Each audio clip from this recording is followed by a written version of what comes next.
Hi, everyone. So thanks a lot. So first, let me acknowledge the support of the Uniswap Foundation because this paper has been financed by a grant. And so we started working on it not so long ago. And I hope it will not show too much. So to be honest, this is very much a work in progress, but I will try to convince you that we are moving in the right direction. So done. Okay. Thank you. Is this working? Not really. Is this? Okay, so I stay there. It's okay. So as you probably all aware of, after the switch to proof of stake, we have seen a rise of new use cases in DeFi, and most notably liquid staking, where the user can issue a tradable token in exchange of their stake funds, and then restaking, where you use the same stake token to secure multiple proof of stake networks. Sorry, I'm getting a bit distracted. I'm trying to, so because I can, yes, thank you. And these protocols have had a lot of success, a lot of adoption. They are among the fastest growing use cases. Now, what is the basic idea behind them? Essentially, it's very simple to explain. You use slashing to discipline the operators. So the operators are in charge of validating a network. If they misbehave, you slash them, and they won't misbehave as long as they will misbehave if the benefit of the attack is higher than the slashing cost. So you have to add, if you have enough stake, the slashing cost will be high enough so that you won't observe misbehavior. So by the way, at the beginning of today, we had a speaker who said that he doesn't believe that we need slashing. And it's an argument that is often advanced that you can also simply use alignments, because if you have a lot of stake, you don't need to be slashed because the value of your token depreciate, and that's enough. And so, but the general idea is that you have an economic cost, right? Now, if you look at this protocol in practice, they rely heavily on delegated staking. So that's how you bootstrap adoption, is that actually people are not really, the operator, they don't put their own money, is that people delegating the work to the operator. And if you take a few minutes to think about it, you realize that everything I said in the previous slides do not work anymore. Because since you have delegated your token, it's not your own token as the operator. So if you get slashed, it's not you who gets slashed, but it's the guy who delegated to you. So how do you get discipline from staking in such an environment, right? If you push it to the extreme in a very naive way, you will think that they attack all the time because basically the slashing cost for the operator is zero. It all goes to the token holder.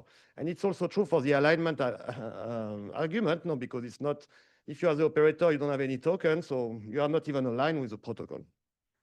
So the answer is no. I mean, it's not much of a riddle or a puzzle. Everybody knows it. The answer is reputation. So yes, you delegate token to me. I might be slashed. It's not my money, but then nobody will want to work with me anymore, and I will lose my business, right? As an operator, I will not anymore be a credible operator. So it's like what is disciplining the operators in a delegated staking model, which is the dominant model right now, is not the financial cost of slashing, is the reputational cost of slashing.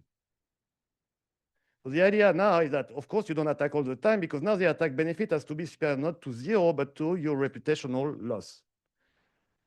And what we do in this paper, but as I say, it's very much a work in progress, we try to quantify the interplay between reputation and security in such a model.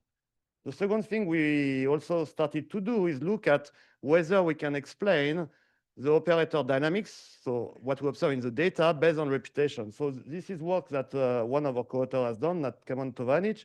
So he looked at the data on EigenLayer, which is a restaking protocol. So given that I don't have much time, I will not spend too much time on it. But what you see here, that's the total value log for different operators. That's the number of services they restake to. And what you clearly see that the operators slowly grow over time. So there is so it's not very surprising, but I mean, that's what you see in the data, that it takes some time for the operator to converge to their optimal size or maximum size. And as you will see, this is consistent with a reputational building. And so this will be a way potentially to test the model. So, okay. So I'm moving quite quickly now. I have only 15 minutes. So let me start with a very basic model. which is going to be partial equilibrium. It's really a toy model to just convey the basic idea.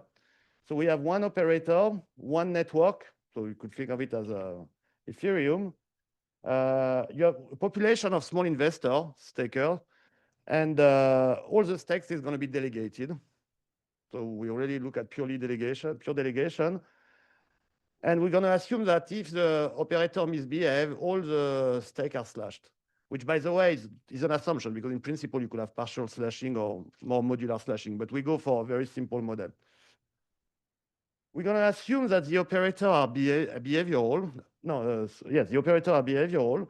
So some of them are honest with probability 1 minus mu 0, and others are dishonest or malicious with probability mu 0, meaning that they always attack. So they are either honest or dishonest. So of course, this is something that people in computer science might be comfortable with, because that's the Byzantine versus honest framework. So it's quite common in CS. In econ finance, we don't do that usually. So we like to think that you have rational people that attack, and maybe you may have like commitment types that are honest for whatever reason.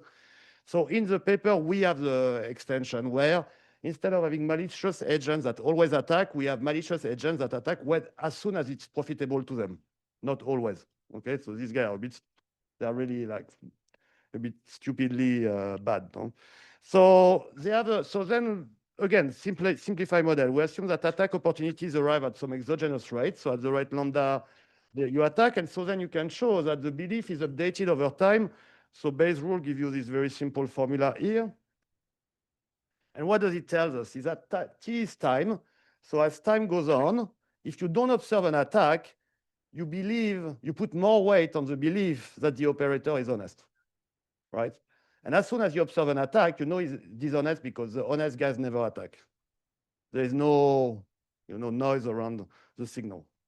So what you get is that over time, you get a better and better reputation if you don't attack. Or even if you're malicious, you can pretend to be honest. So then if you look at the the way it's going to work, so proof of stake with delegation, you have the staker, the operator, and the network. So the stakers, they give the stake, then the operator validate, and then on the arrow below, this arrow, they show how money flows. So R is the revenue that is paid to the network, to the operator, and then the operator does a transfer to the staker.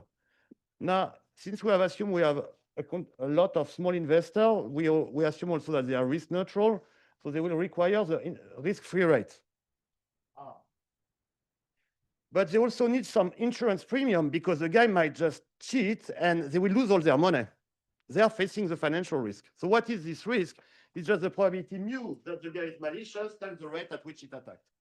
So you have to compensate the investor for that. Now, what follows immediately is that as you get a better reputation, mu goes down, so the probability that you're dishonest goes down, and so the risk premium goes down.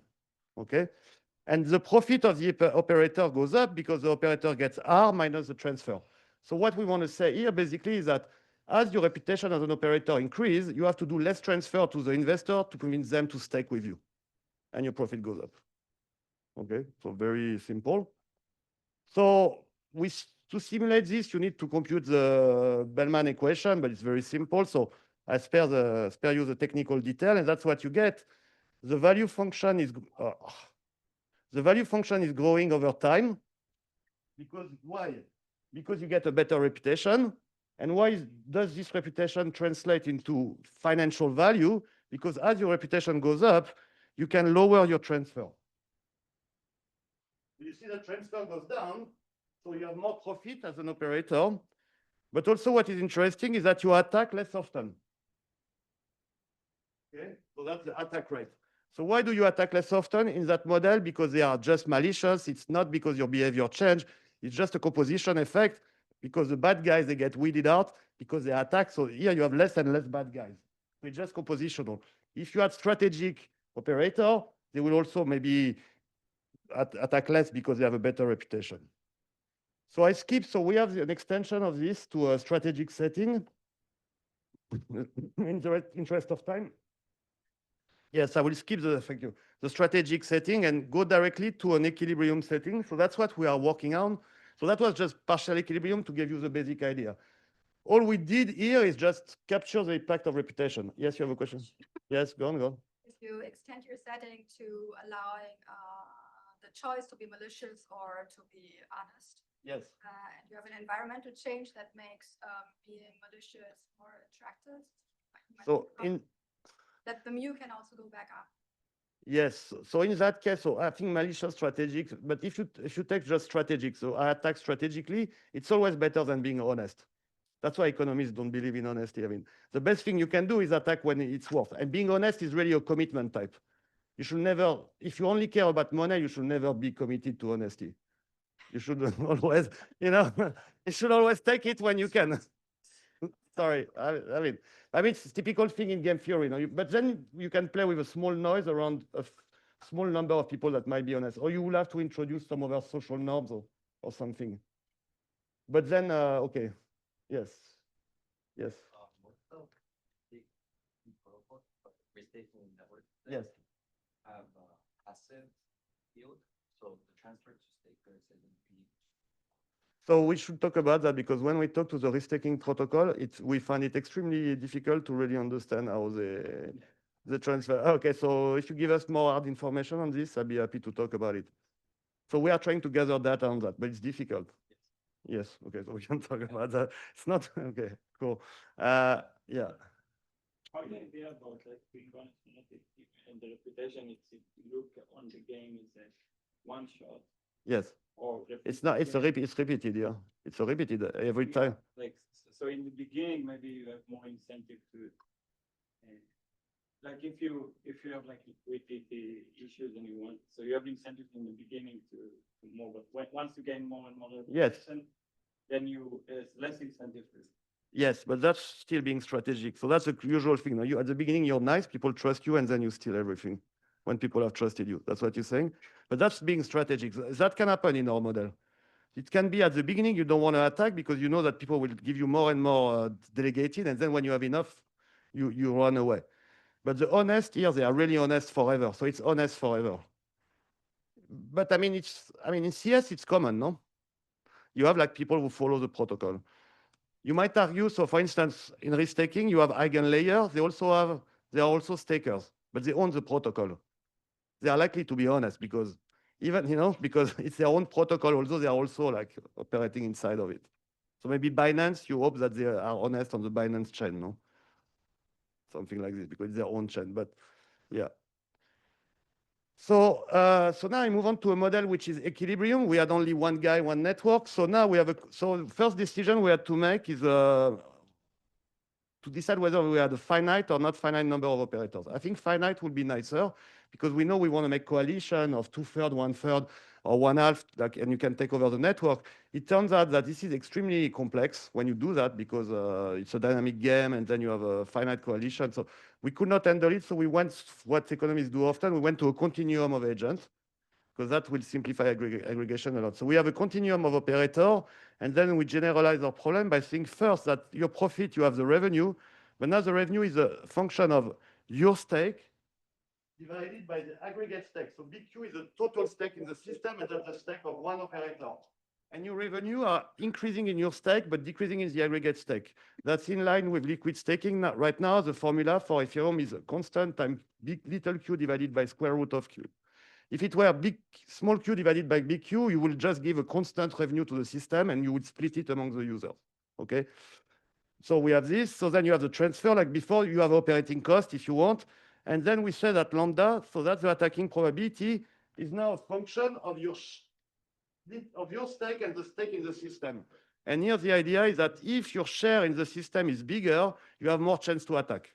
So that's capturing the fact that concentration is dangerous. Centralization is dangerous. So if little q becomes bigger relative to big q, it means you have more opportunity to attack the system. Yes. Just a clarification. I thought you said a continuum. So isn't everyone's share 0? So yes, I mean, in a sense, yes, measure 0 is 0. So it's your little q compared to big Q.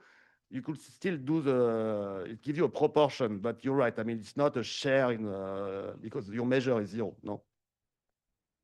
So that's why I said when you think about doing a coalition, a continuum is problematic, except if you were to have really people, working together. But then maybe we can talk about it. We don't know how to solve the model. There's too many possibilities. It's explode in the dynamic game.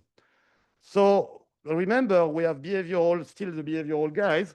Now, the first thing you can think is that maybe I can use my stake to signal my type. So maybe like I'm honest, I'm going to take a lot of stake to show that I'm honest and the malicious will not imitate me, so we can separate, and we have a separating equilibrium when there is no learning. And we show that you cannot use the size of your stake to signal your type. And why? Because actually the malicious operators, they benefit more from the stake than the honest. Why? Because when you're malicious, you get the same revenue, but on top of it, you get a higher chance to attack.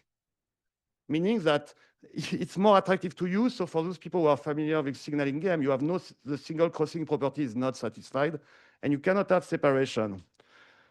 So it's important because now we are in a place where you will have pooling. So what does it mean concretely? It means that the dishonest, they will imitate the honest, and nobody will know who is honest, okay?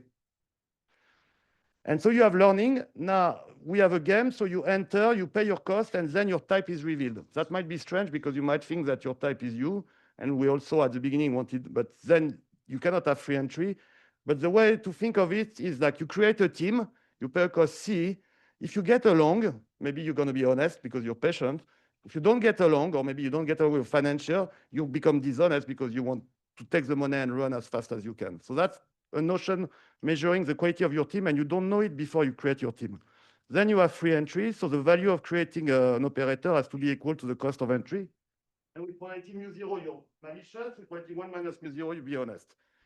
So let me conclude. So then you can show that there is only one staking level. Why? Because if BQ increase, you lower the revenue and you lower the value of attacking. So it's decreasing. And so there will be only one equilibrium Q star. So now in this model, we have an equilibrium level of stake. And then you can solve for the problem of the agent, and things look a bit like before. But now, remember, the stake is endogenous. So over time, you get a better reputation. So this is time. You get a better reputation, and you get more stake. Because you find it attractive to attract users who trust you more. And also, you attack less. Okay? Again, the same story because there is a composition effect. But now it's in general equilibrium. Yeah, it's a full equilibrium. It's not partial equilibrium. And let me conclude with this. So now you can compute the distribution of types.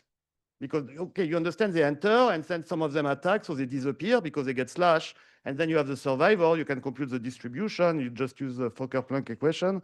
And that's an example, just a numerical example. Huh? It's the distribution, so it looks very much like an exponential. It's a distribution of size. So you have a lot of small operators and less big one because you have selection. Okay.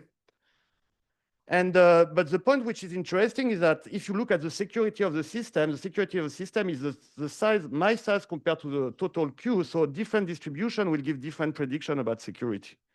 Now, unfortunately, since we are working on it, we do not have the implication of that. So that's what we're working on. Now we try to see if you change a parameter, how you affect the security.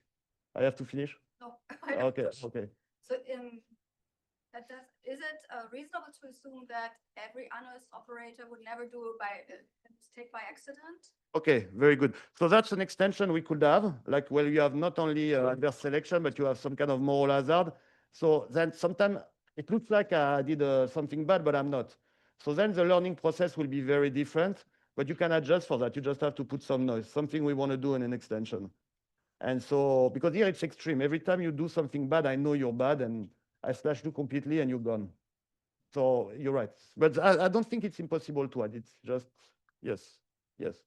So you said that malicious operators exit naturally, but do new operators enter? Yes, always. It's survival, but the survival may not play out the same way if you have new operators entering all the time. So we have yes. So here you have like people that leave. So the ones that leave, they are the guys that attack. They get slashed. So I've assumed they are fully slashed and they are gone. Okay. So you ones that enter, there's a mixture again. Exactly. So the one that enter, they are this guy. They pay the entry cost. They create a startup. They create a new operator. Then they know their type, which is revealed after. You need that because otherwise only the bad guy enter. Actually, that's who is it. Yeah. Know the age of the operator. Yes, that's important. So that's true. That's an assumption we make, and maybe it's not a good one. Is that user knows the edge and knows the history of the operator. They're rational. Yeah. Well, we could add that, yes. So then, yeah. So here they are rational. The users are rational. Yeah. They can do base rule and everything. Yeah. So you had a question? I think no, maybe. Yeah. Question comment that most slashing events happen not because of malicious behavior, but because of operational error. Errors. So that's going back to Linda's point. I agree. We can add that to the model, and we could have like a noise, and that will make the learning problem less extreme. You would update in between. I think we have to do it, and we want to do it. Now, why do we focus on this type of attack? Is because you really want to think about people trying to break the chain. So we wanted first to focus on acts that are really, really obviously malicious, because this is the ones that matter. But you're right that in practice, maybe you were sleeping or you didn't intend to do what you did. But I think, yeah, we want to do it. Right, so it's consistent with your model. If you have rational operators, Mm. not malicious or honest, but rational operators in equilibrium, you're not going to. It depends, because if the reward is high enough, you attack. Depends on the reward structure. Yeah, yes. I was wondering of what you said that you can't signal with your own staking, because if I understood you right, in your partial equilibrium, like I'm only offering services as operator to other people, so I'm never losing my own money. I could use. So when they said I can, as an operator, also stake my own money, so even if I attack, like I'm suffering less. That's a very good point. We did that. Actually, we have some computation on that. So you cannot, so that's one thing. You cannot signal your type with your delegated stake. But maybe you could signal your type with your own money. And that's actually something we show you can. So with your native staking, you said, that's really my money. You can signal your type. But how do you know it's really your own money? That's the problem. Because if I could use it to signal, maybe I could pretend it's my own money, but borrow it from someone off-chain. So it opens other question, but you're right. I think the general message is delegate staking does not allow to signal your type because you don't have single crossing. Native staking does, because then when I get slashed, it's bad for me. And then it's better if I'm honest. I'm ready to put more of skin in the game if I'm honest than if I'm dishonest. But I need to be able to credibly signal it's my money, which is not necessarily obvious. I guess it's like both ways. I mean, it relates to the point about like the existence of the honest operators. Instead of that, maybe it works when people somehow can prove that they have staked so money. Yes, exactly. Yes, something it's an extension. So let me just conclude. So it's really very much a work in progress. And okay, so this is all we managed to do over the last 6 months. So what we have is as pooling survive. So then you still have learning. Reputation can sustain delegated staking. So we started with a puzzle. Actually, it's not so much a puzzle. Reputation can work. And it is in line with operator dynamics. And I put in line because consistent between brackets, because I mean, it's very qualitative right now, not quantitative. Now, what we want to do is characterize the relationship between reputation and security, because the main message of our model is, if you look now, people, when they want to know if a protocol is safe, they look at the total amount of staking, big Q.